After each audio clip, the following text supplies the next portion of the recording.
Welcome back, everyone. Today I'm going to be showing you how to prep for your tournaments.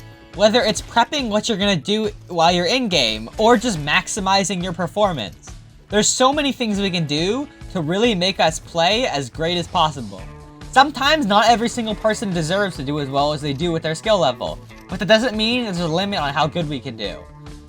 Whether it's how bad I was when I first started, having my first tournament where I placed top 1900 in the Duo Cup, which I definitely did not deserve. There was no way for me to do this. I had like a 1.5 KD with my duo, and we definitely didn't deserve it, and we basically played it like we were scared of everyone and we didn't take a single fight. And that's really what you can kind of maximize in your strategy. Your strategy definitely has to be set to what you are good at and how your skill level is. You're going to want to change your strategy at every different ELO. Many people think of it as top ELO and a bottom ELO, but there's a bunch of middle ELOs and stuff that people don't think about. There's a big difference between top 500 and top 1000, and a big difference between top 1000 and top 3000, and even top 3000 and top 10,000. There's such big differences, and depending on how you want to play, aggressively or not, and how good you are at fighting. It should be if you're keying, playing medium, kind of like going for objectives and stuff and still getting a few kills, or playing a complete passive game where you hide and try to survive as long as possible. In many cases, surviving as long as possible, even if you're a slightly good player to really good player, is a good way to maximize your placements. I see a lot of players that are so good at fighting that get really caught up in trying to drop huge kill games. While being a really amazing pro with 0 ping, having great game sense and ability to change your strategy even if you're low health, can be really good to get high kill games. But as just a good player that can get a few kills, you're risking a lot by playing really aggressively. No matter if you can drop 6 to 10 kill games, it might not always be valuable to do that, because let's say you win the game with 5 kills, or you die top 25 with 10 kills. You risked so much more and you got so little points.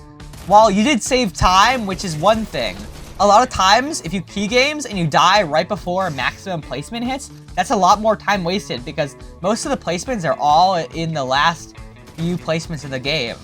Because I think it's, even in solo cups, it's so much worse.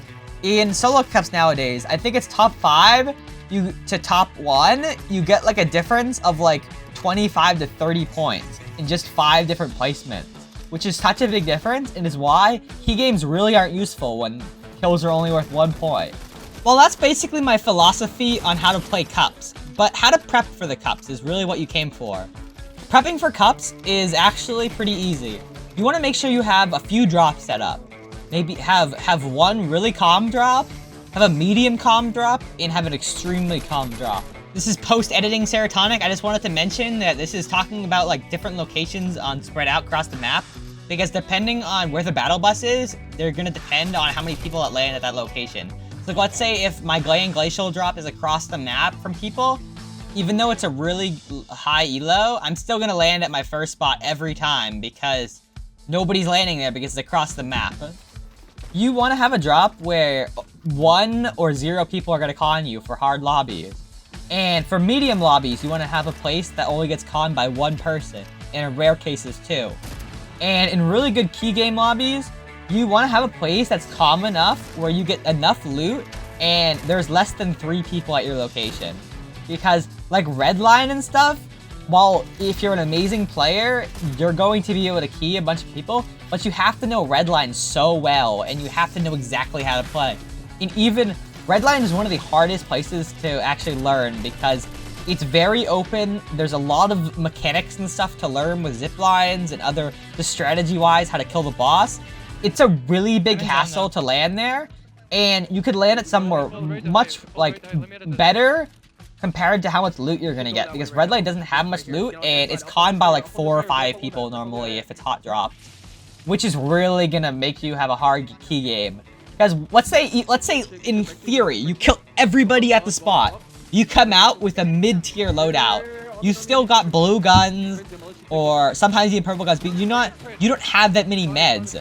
You still have to go loot more. You have to go kill more. which is amazing player normally works out.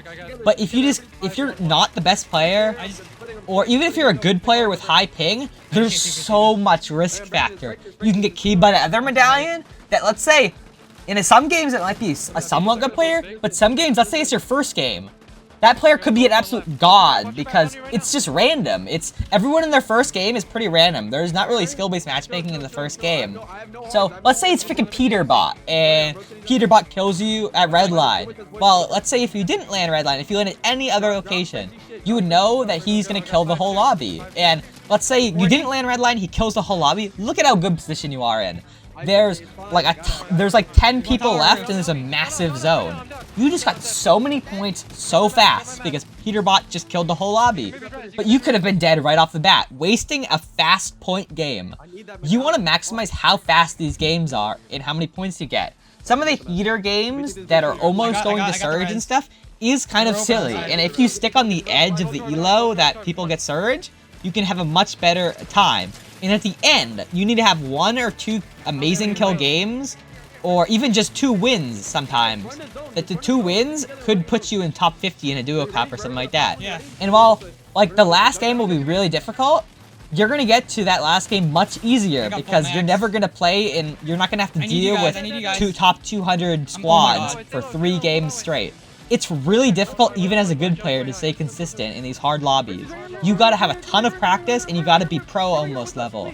And that's really difficult, that I don't think people that are mid to really good, like where I am, they keep trying to go for these things that pros do. But you can't keep it consistent for that long. You gotta go for the end play, where your last game or 2 is the games that pushes you up into the upper parts, where you don't have to play 5 games in a row with surge.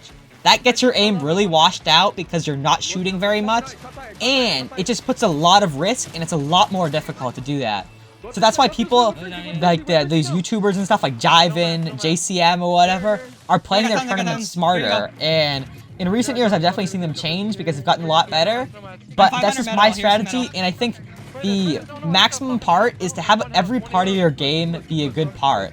You need to make it off spawn first. You need to have an objective to put yourself in advantage. Let's say it's a launch pad on top of a mountain where you can sit to get you to endgame. Maybe luckily you'll get a zone pull to there. Or it's like a bunker or something where you can sit on. You need a safe mid game, make it off spawn. And end game, of course, it's just IGLing, placing yourself in a good position. But let's say you get good zones, and you're already sitting on a launch pad that's pulled to zone.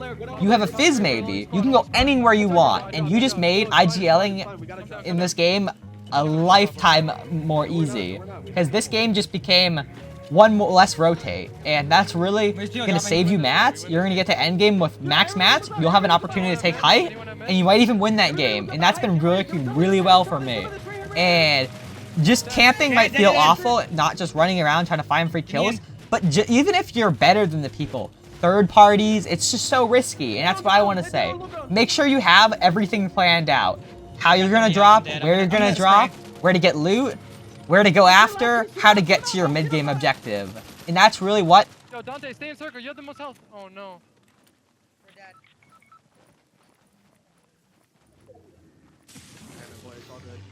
Good shit, boys.